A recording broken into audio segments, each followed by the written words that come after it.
Hello, my name is Kevin O'Rourke, and today I'm going to tell you about the 12th session of my ongoing Only War campaign, 13 Kinog Grenadiers. This session, it's a while since I actually ran this session. I'm going to be recording the 12th and 13th in a row. It just needs to be falling that way. Very busy week last week. But the session was a bit combat heavy, not necessarily a huge amount of stuff, but the players had really had kind of been mentioned that they were actually fighting an awful lot of humans of late. They'd rather fight a few more orcs. It's like, okay. So I changed things a little towards the end of the adventure. The first thing they saw was they were getting fairly close to where the orcs were. They saw to where their objective was, where they'd collected, and they noticed that there was some orc barricades set up. They were using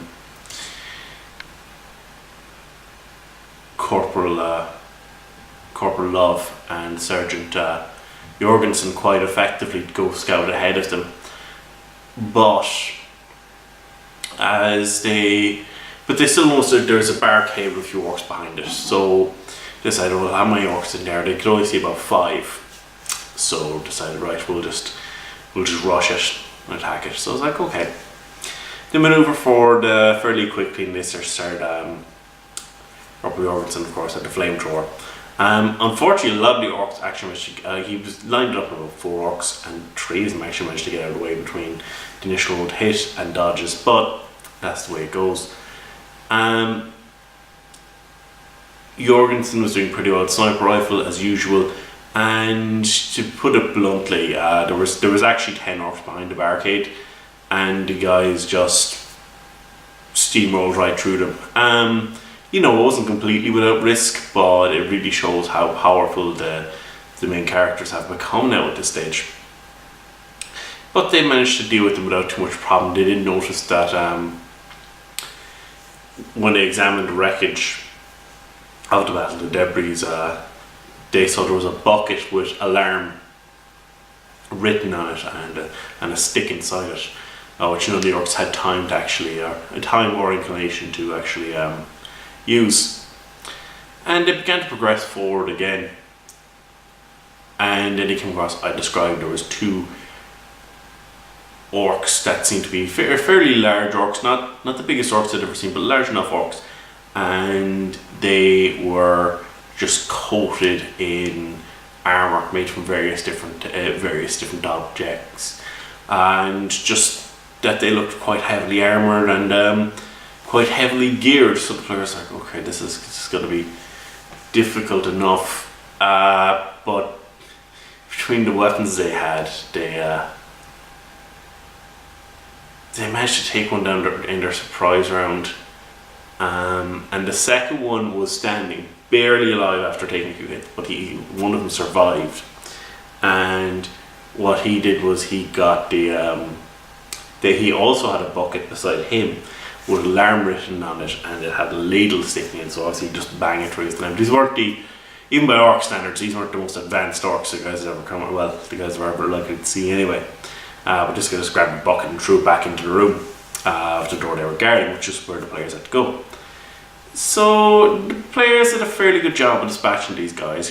They're not getting, none of them, they're not getting descriptions on how good this armor is. I'm not saying this is an orc not. These were 2 basically heavy armored boys. They've got effectively like carapace armor, and they had a shoot and a chopper each. So it's like, they're a bit better equipped, but the guys were worried that these guys would be like knobs or something, but no, wasn't the case. They then saw something coming out of, they set themselves up at the sides of this door, this thing, and the door was open. I gave one of them who ran across the other side, I think it was Kamazar Barca, went over to the other side. I was like, give me an awareness test. Okay, you see some orcs out of the corner of your eye. He didn't see, so he didn't notice there was the leader of the orcs came through. He was incredibly heavily armoured, quite large in size, and he came through the door just immediately started attacking the people. You had an interesting incident where Lieutenant McBrandier managed to, he kept taunting this large orc, which the guys were Don't, you know, one of the guys there mentioned, it's an orc war boss. Oh god, he wouldn't say it's an orc war boss. So he's like, I just kept quiet. It was actually a orc in mega armor, orc knob in mega armor, but he was still quite deadly. He had a power claw and he had some kind of fancy shooter. So the guys were concerned about him. However, he had a bunch more, like 10 more orc boys behind him, but he was covering the entire doorway. So I think before they went in, Corporal Love they had looted some photon grains before, and he just threw that inside, and it actually managed to blind one through the orcs, but they didn't go there. It didn't blind them for a huge length of time, and they were busy dealing with this mega armor knob, which they were just piling. At this stage, they were at the plasma guns, the melta guns. Lieutenant McBrand there, he has his power sword, which is quite devastating. He was trying to distract this guy, get him to attack him, while Commissar Barker was still trying to wade in with this chainsword. Didn't do the chainsword, unfortunately. Commissar Barker at this stage, when they come across very tough opponents, because his weapons, and he wanted they just decided out of character. We'll decide out of character who should get the power sword by just doing rock paper scissors, because both people in character didn't want to have this big huge debate thing to decide. And I said, okay, fair enough. You might actually do that in character anyway. So this who should get the power sword, because one specifically said who should get it.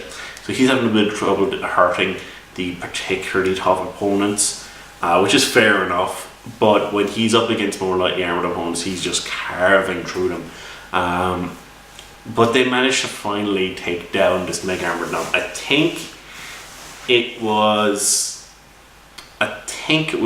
Sergeant Jorgensen with a melta gun shot. I think he might have hit him in the leg, and just European went down, and he's just burning wreck. But I think the way the initiative order worked out, we had Commissar Barca basically said, well, I'd like to spend half action just kind of jump over him, because we can see there are these orcs behind him, so I'll just do a half move, and then he does his light attack. He starts carrying through some of these orcs. I think he might have only taken down one orc with that first attack, but he's just like, if he's fighting against a regular orc, he'll usually just focus all the attacks on one orc, and he will just, it doesn't matter if it dodges or parries, he's going to get enough attacks and he will put it down. And then the rest of the players start jumping in it. And they found there was a kind of a hidden side door in this room where the orcs had their various pieces of loot. And the guy said, hey, there's very actual useful piece of gear here. And I said, okay, give me some search rolls, because there's lots of stuff here, but do you want to spend it? You've got a time limit on here, so what exactly are you finding? It's a room full of junk. There's gonna be some useful stuff here, but how useful? It depends how well you're able to look. Engineer Kasugi started going through, and he managed to find found what they're looking for. He started removing the cogitator. He went to remove it fairly quickly. This is obviously containing some form of information. They weren't briefed, as once more in the mission details, about what exactly to do with this thing. So, well, they were told to bring it back. They didn't know what it was on it. It's the point. I'm trying to make it feebly so. So, unfortunately, out doing the search, trying to find all the different bits of equipment, didn't work out that well. Didn't find anything great. I described you find a few entrench. It wasn't even entrenchment. It was like lasgun charge packs and just different bits of stuff that really wasn't worth taking. If they'd found something really fancy, I'm sure they would have taken it. And there was some nice stuff there. I had the tossos there, but nobody succeeded really, really, really well. If they had, I would have come up with something and okay, there might be. Even if it was something that was poor quality, but was something really nice, could have been thrown around by the orcs and things. And I started off the session saying they heard some artillery shells coming in.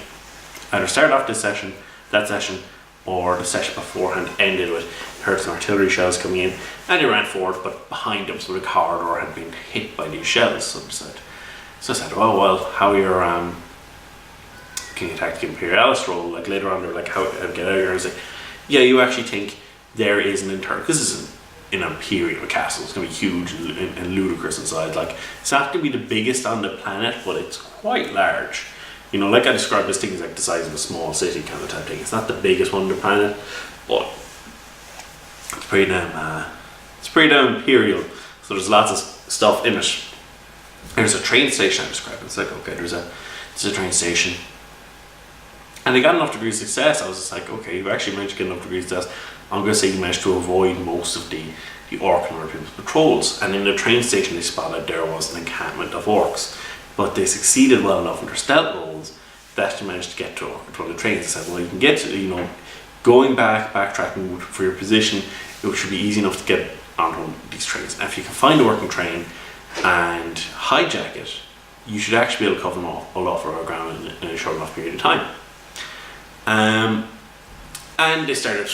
they basically unhooked one of these engines from the rest of the train. They started taking off. When I sneak past, there was a group of orcs, and they could hear one of the orcs as the train started taking off. It's like, "Oi! Someone's trying to steal the boys!" And the orcs started chasing after him, But the guys have a bit of a lead. The orcs are trying to take after them, but they're like, "Oh, we actually have some melta bombs, and we haven't used them. They've got like a meter blast, like in the Inquisitor's Handbook rules. So like we just like throw one of them on the train tracks." I was like, "Okay, but it's going to require a check immediately because you want it to land. You want it to land in position." They did fairly well the skill checks. I said, "Okay, so you're after blowing up a chunk of one of the rails." So the orcs, you're seeing the orcs going to a mid-roll for the orcs. They actually spotted it, so they just crash into it and fell down, but they had to stop, and then they had to try and repair the rail. So that gave the guys a huge lead time. I wasn't expecting that, but like, okay, that actually really makes a lot of sense. And I start going ahead. I had actually been working the day beforehand, and I saw the tail end of a movie just in the background on at work called Von Ryan's Express. So I changed the end of the thing. It's like, oh, I could put loads more orcs, like, stealing the end of the movie, so to speak, if the guys decide to go for train, if they succeed enough, get to trains, and they did quite well how they're doing it. So they managed to. They were getting a fairly good lead, but then there's two orc fighter bombers coming in your position. Some of the players had actually seen Von Ryan's Express. So I said this, oh yeah, no, I'm partly inspired by a movie here, and like, it's not Von Ryan's Express, is it? And I was like, God damn it! I never heard of that movie. I just saw the end of it. I was like, okay.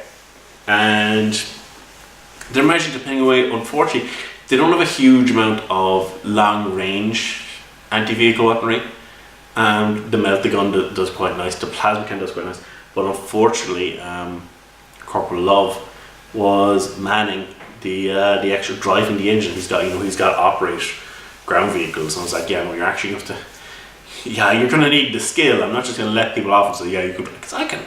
You could say, oh, how difficult would it be to drive a train and stuff, but I imagine it could go very, very badly if you didn't have a clue, which is what you need the skill. And I said, and Sugi's player is like, well, can I take over for him so he can go shoot at these with the plasma cannon? I said, okay, you can, but I'm going to require you to make tests. He's not making tests because he's just keeping it on the tracks and slowing down the appropriate points before it goes to a turn, that kind of thing.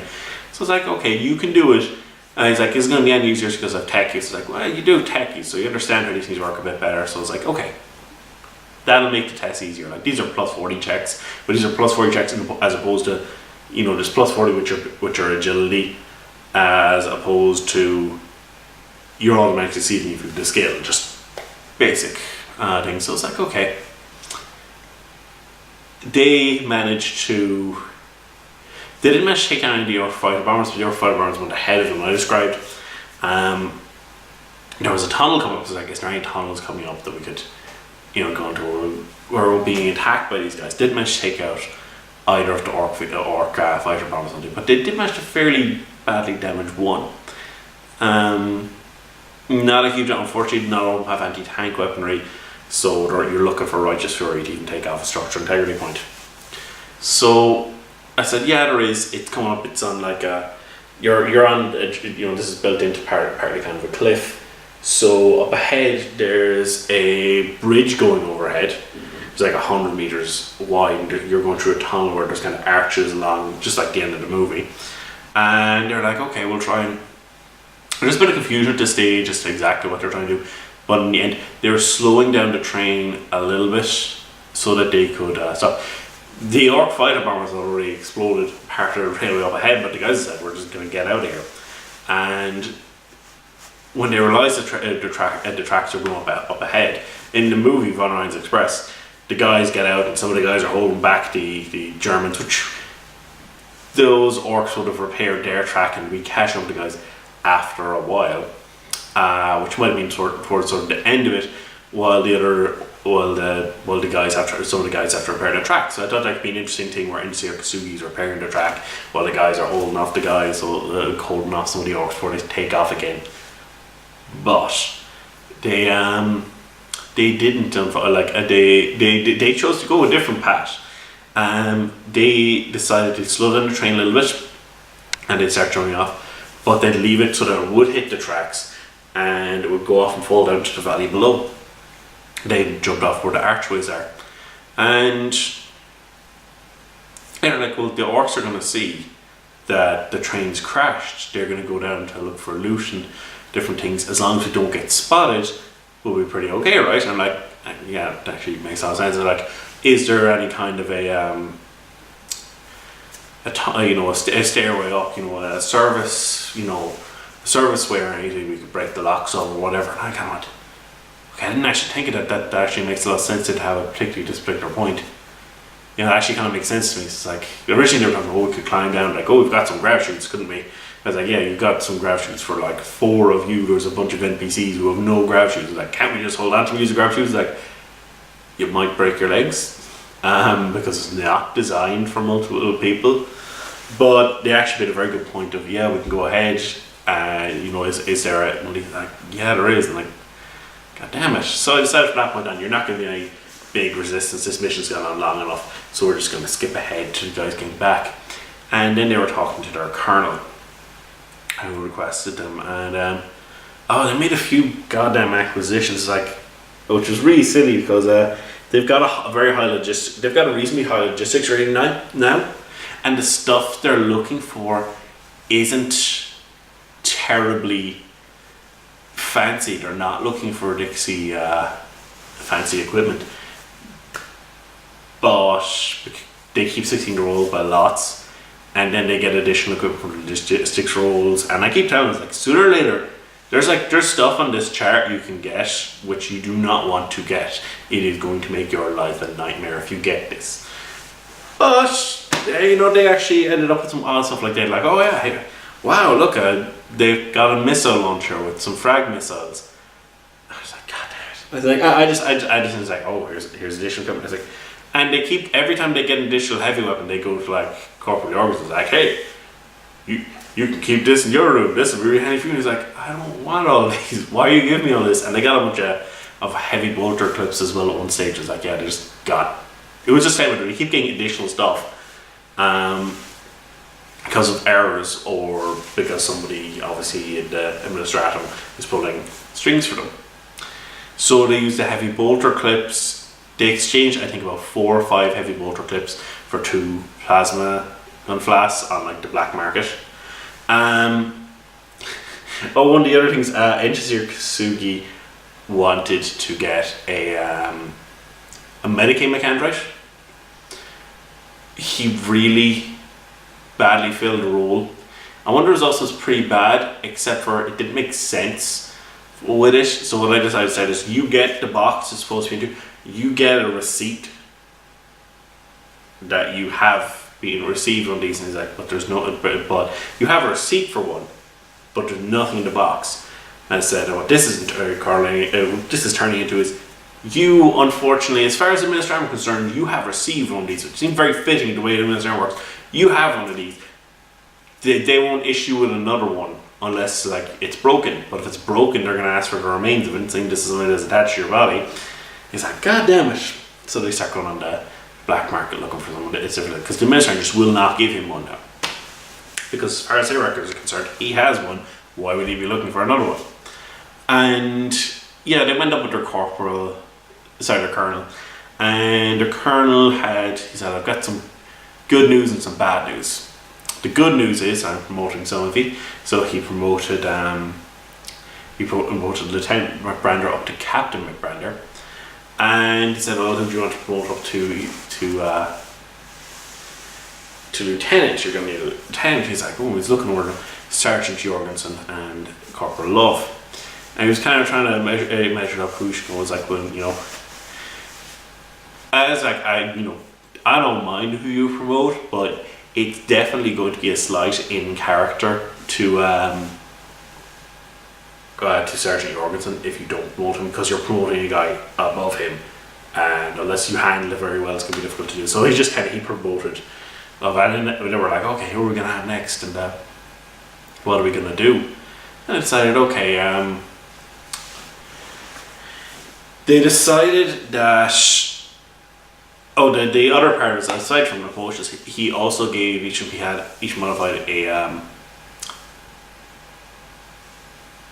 a best quality monosword for each of them to replace their own swords, and that these were made from steel from Kinog homeworld. They effectively had the homeworld material upgrade, and they did pretty good. So they were pretty pleased with that. But the downside was they were going to be sent to work with sent out to a location that they needed a captain to go there, so that's why they've been promoted. And there's a group of disparate forces from various different regiments. They need someone to take charge there and prepare the area for upcoming assault into enemy territory. Once all the information was gathered, you know, this whole making people in shape thing. However, I'll do the recording shortly. However, exactly how the session went after that went a little bit differently to what I thought it would. Anyway, I'll see you again. Goodbye.